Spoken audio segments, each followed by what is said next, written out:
This is not preordained. There is no law of nature that says the billionaire class has to win. There is no universal truth that says fascism has to take over. The only way they win is if we let them. And the greatest lie they ever sold you is that you don't have power, that you can't change anything, that you're just one person, that you're just a worker, just a renter, just some guy trying to survive. That's bullshit. The working class doesn't just have power. We have the power. We build the country. We keep the machines running. We grow the food. We transport the goods. We educate the kids. We do the labor that actually makes society function.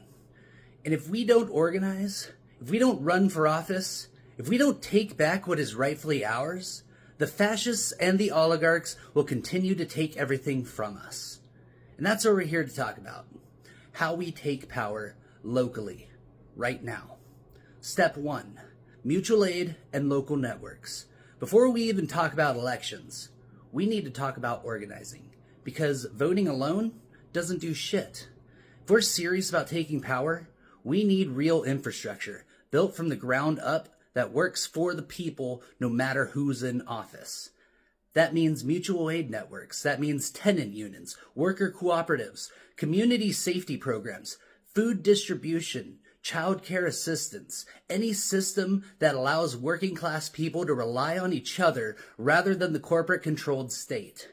Because when people are desperate, when they feel abandoned, that's when fascism takes root. The first job of a real grassroots movement isn't just to win elections. It's to prove in real time that a better system is possible, that we don't have to wait for billionaires to trickle anything down to us, that we can take care of each other right now. And once we have that foundation of solidarity, then we take it to the ballot box. Step 2, run for office, even if you don't know what you're doing. Here's the thing. Most politicians don't know what the fuck they're doing either. Have you seen the people Trump is appointing? They don't have qualifications. They don't have competence. They don't have shit except loyalty to their donors and their cult leader. And that means the bar for being better than them is so fucking low that if you're even genuinely trying to help people, you are already ahead of half of Congress. There are thousands of uncontested races in this country, local and state offices that are just sitting there, waiting for someone to step up. School boards, city councils, county commissions, state legislatures, and these positions, they matter. Because the billionaire class didn't take control from the top down. They started at the bottom.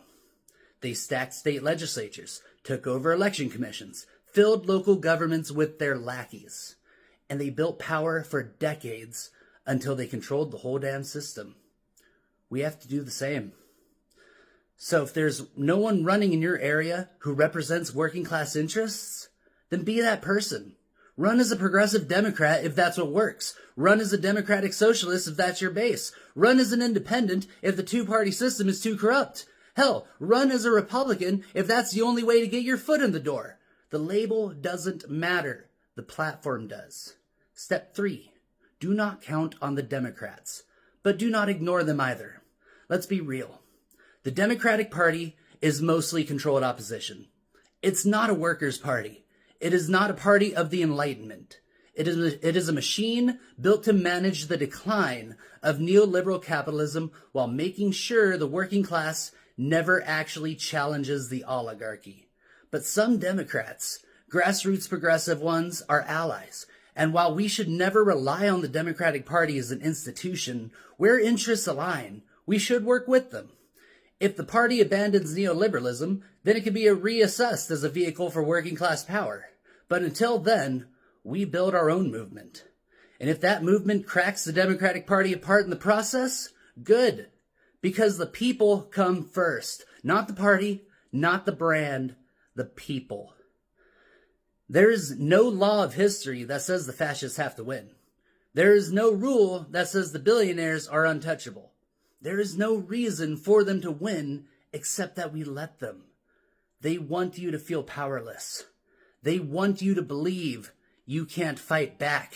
They want you to think that your only options are choosing between two corporate-owned candidates while they strip the country for parts. But that's a lie. You can organize. You can build mutual aid networks. You can run for office even if you don't know what you're doing. You can take back power, piece by piece, from the ground up.